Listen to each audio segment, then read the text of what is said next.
I'm Tim. And I'm Doug. And we're from Chocolate Cover Games. And welcome to November 2021's Monthly Melt, the crowdsurfing edition. Crowdfunding. Crowdfunding. Yes. Crowdsurfing. Well, the crowdsurfing's been taken. Well, you could do the crowdsurfing while you're crowdfunding. Yep. So we each have 3 games that we've picked this month. Yep. All mine come from Kickstarter. And mine do as well. Okay. I'll start off. My first game I find very interesting is a game called Co-op. Okay. It is a cooperative card game, oddly enough, being called Co-op. The theme is IKEA furniture, essentially.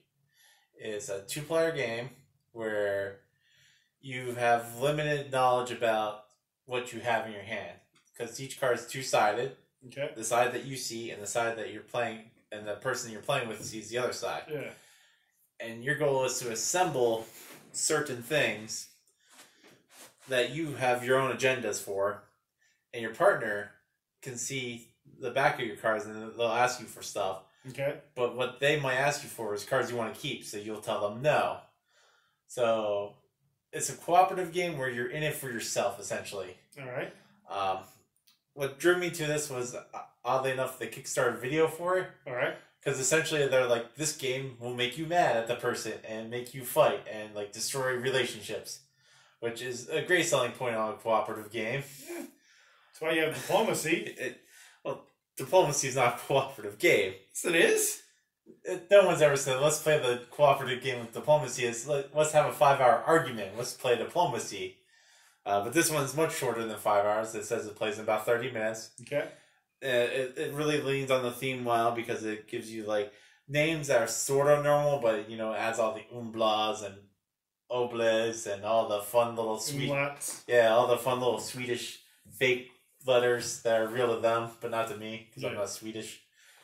It is funded. They were asking for $3,500. They're up to $13,000. Okay. It goes until December 2nd, so tomorrow. From today.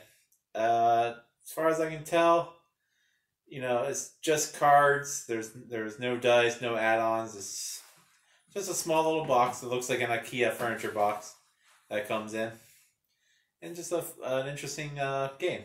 Okay. And that was called Co-op. KO with the little 2 dots, and then O with the line through it, P. Okay. And who did you say did that? This is by a gentleman called... Oh, I clicked on my next one. Called... it's Off Cuff Games. Okay. Or Off Cut Games. Okay. My first one is called Nook. N-U-U-K. Okay. It is by Walnut Games. And this ends on December 2nd. So the story of this game is that you've crossed the frozen Arctic and you're in Greenland. Okay.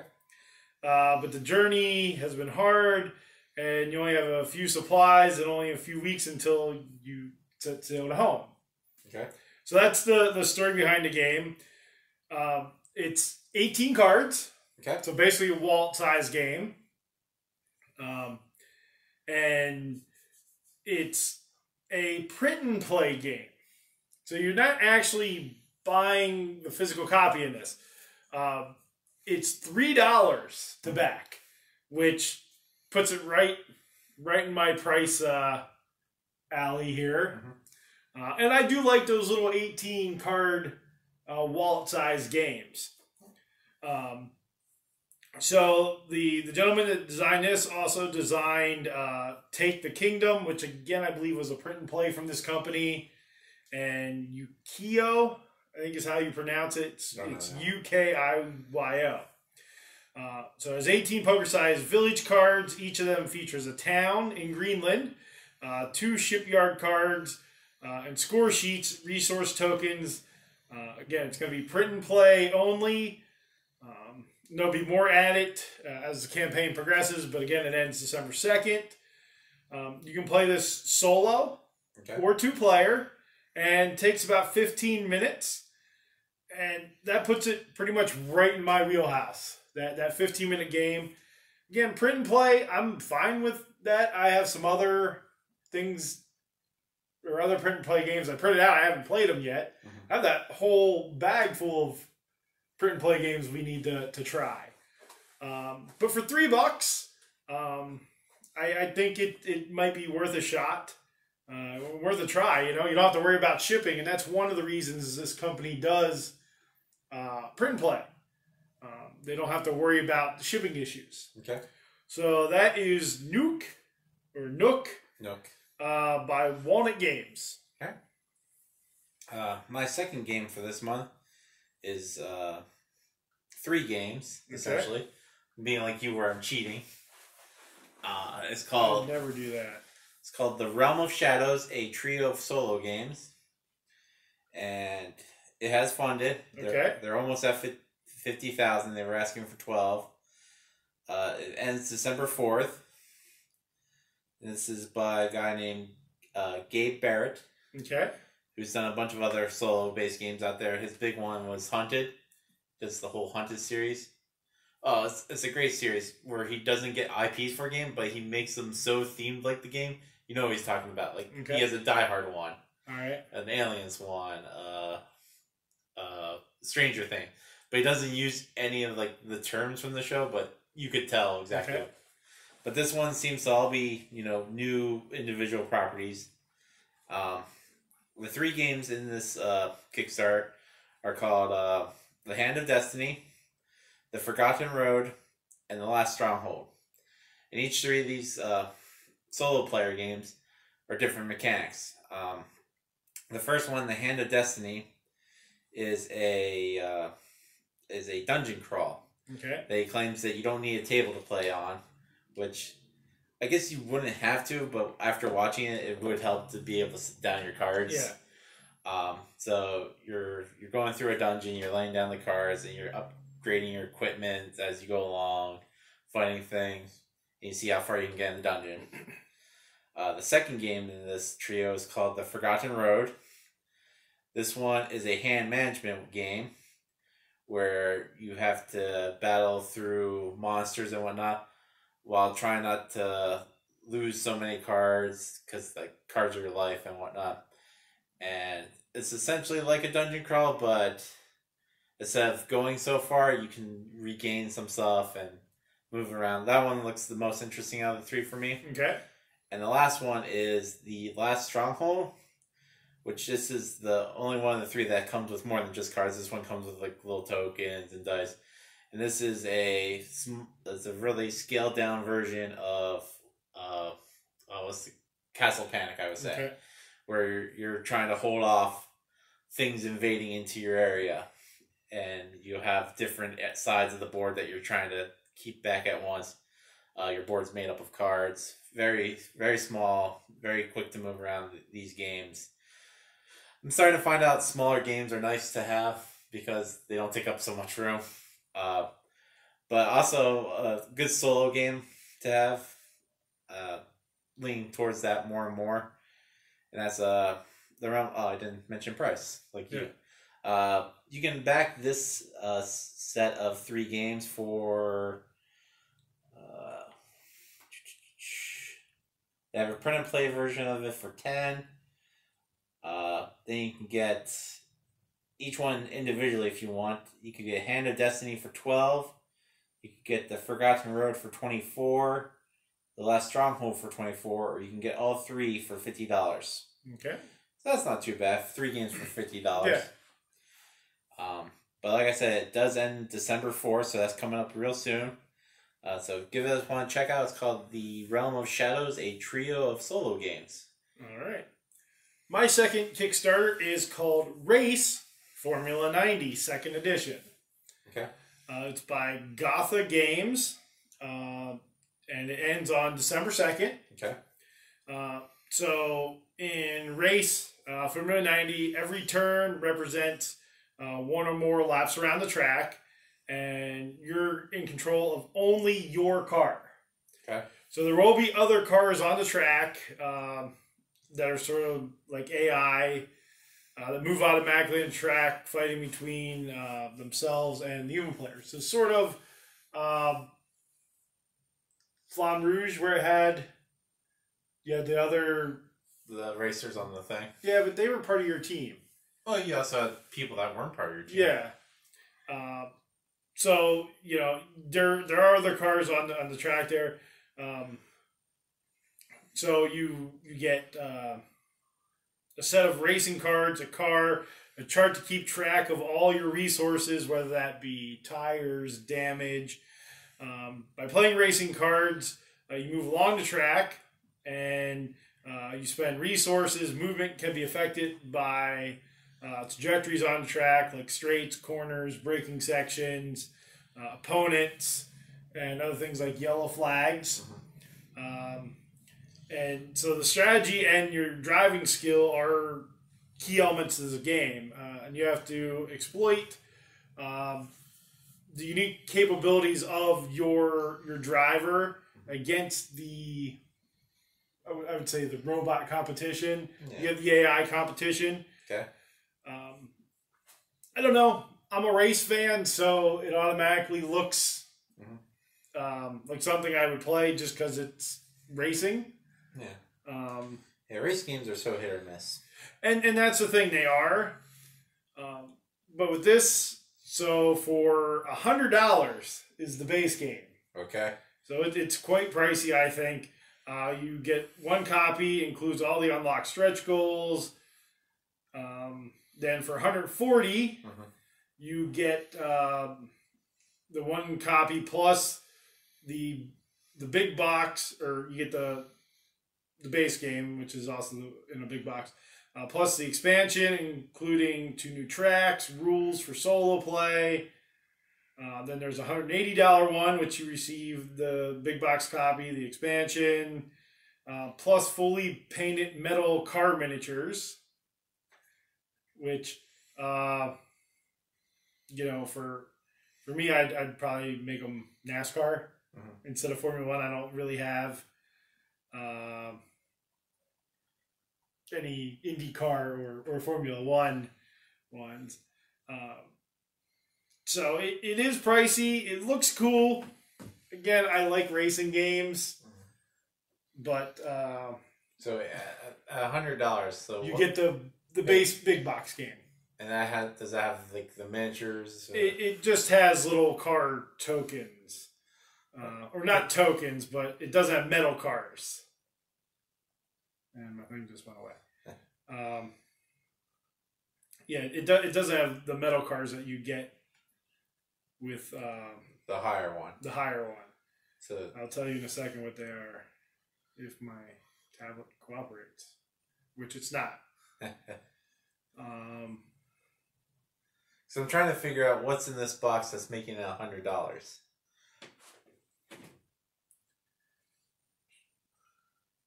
So you get 6 tracks. So I'm assuming 3 boards, probably double-sided. 6 card charts, 184 race cards, 212 track cards. And again, these are Formula One tracks: Monza, Monaco, Spa, Barcelona. 48 strategy cards, 171 cardboard chits, 24 driver skill cards, 12 tire cards, 6 check modifier cards, 30 player refuel chits, 30 robot refuel chits, 27 car setup chits, 1 safety car. Ooh. So you get a pace car, as though NASCAR, not safety car. 129 playing pieces, 14 car miniatures, so they're little plastic cars. Yeah. Then the expansion adds 2 new tracks. Again, with more cards. See, I don't know how big the spaces on the board are, but if they've got to make little Formula One cars out there. They could just buy. Oh yeah, and just use those instead. Yeah, the little 1/64th NASCAR ones that I have. They make IndyCar and Formula One and sprint cars. Yeah. But that is Race Formula 90 2nd edition. Okay, and my last game for this month is print and play. Okay. It's called Voyage. Well, Voyages, because it has an S. It's a single sheet print at home board game. It ends on December 12th. They are asking for $133 is their goal. They're currently almost at 12,000. So that's good for them. It's the highest playing count I have for any game. They say between 1 player and 100, which I don't know why most print and plays always end at like 100. Like Welcome to ends at 100. Yeah. If you can get enough copies, you can keep going. Yeah. It is a very nice looking print and play. You will need to provide your own dice. It calls for 3 dice this game. It is a little bit more expensive than your print and play. This one calls for $14. Okay. And the reason that is they've made their print and play also files accessible for Sketch.io. Okay. And Google Dice to work with it. So you can play it on your computer with Sketch.io and Google Dice. And they've also created a file to work for iPads that works through your Notepad function. Okay. So you draw on that. They do suggest that you find a print shop to print out your copy and laminate it. So you don't have to print out so many. But there's what the board looks like. Okay. You'll see it somewhere here on above us. Well, over top of us. It's right here. Well, no, because it covers the whole screen, so they don't really see us right now. The theme is you're voyagers. You're going around to different islands, making your grand tail bigger, trying to find treasures, destroy sea monsters, while also doing standard chores on a boat, kind of thing. It's a roll and write game, which there's 1,000 of those anymore. Yeah. But this theme seemed to interest me. They do give you a couple of different versions you can print out. You can print out an all black and white one, a faded color one, an exorbitant color one. So there's different versions you can get. Well, I guess they're all the same that you're backing. It's just which one you want to print out. So I can see why they're asking for 14 if they put that much work into it. Really thinking about backing this because it is only $14. I'm assuming once it ends, you'll have it right away. Because I figure if they've already play tested and have it, it's just unlocking a file at that point. Yeah. So I just wanted to check out. This is from a company called Postmark Games. This is their first Kickstarter they've made. But it looks decent, and I'm tempted to back this one. All right. So that was Voyages. My third game comes, or I should say, is out of all the games this month, the biggest table presence. Mm-hmm. Over my single sheet print and play? Yeah. Oh. It definitely has the biggest component. Mm-hmm. And this is Ski Jumping the Board Game from Board Games or Board Games. Looking at them, they've done a lot of card games. So this is a big step up. This is a literal ski jumping game where it has the ski jumping hill, a little place to land, guys that you slide down the ski jump. Looks really impressive. So you train your guys and you upgrade them. So they get better. It comes with these really cool player boards that has your player, and I'm hoping Tim will put it on the screen here. Yeah, it'll probably be up in front of us. Where it has these little sliders that change your physical and everything, change your attributes. Your stats. Yeah. They have both male and female. There's hills cards, or a hills wheel, which determine the size of the ski jump hill. There's little plastic figures. There's even a plastic figure of a guy lifting weights and working out, which I think is just weird. But Looks really cool. Artwork looks okay. Again, you can represent different countries. It comes with a trophy. And who doesn't love a game that comes with a trophy? There are multiple trophies. Comes with the jumping hill. Just cool things. Now, it is, again, I think, let me check here.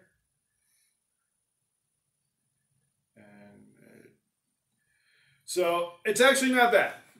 The standard game is $85. Okay.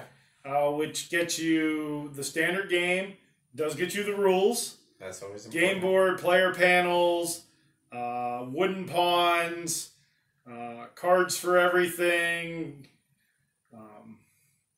12 metal tokens, the record-keeping book, and a calculator. And 4 pencils and a pencil sharpener. You don't even have to get your own pencil sharpener for this. It's true. Most people don't even own one anymore. Then for $113, you get the deluxe, which is the regular, everything you got in the base. Okay. Plus the expansion box. Okay. A neoprene board or mat. Yeah. Then the plastic miniatures. That's where they come in. I believe is the big box. Yeah, the other ones are wooden pawns. You jump up and they become plastic miniatures. But looks cool. Looks like a big table present. How long until this? This actually goes off December 27th. So all that money you get for Christmas, yep, or whatever holiday you celebrate this time of year, you can take a look at Ski Jumping by Board Games.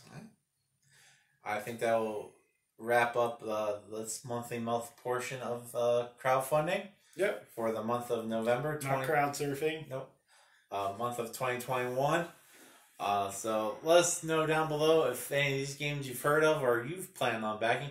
Let us know if you're planning on backing other games that we haven't taken a look of, because there's so many to back out there. And this time of year, there isn't as many though online. This is a dead time of year on that. But do hit that like button, subscribe, thumbs up, check us out on Instagram. Please share our video around. That does help.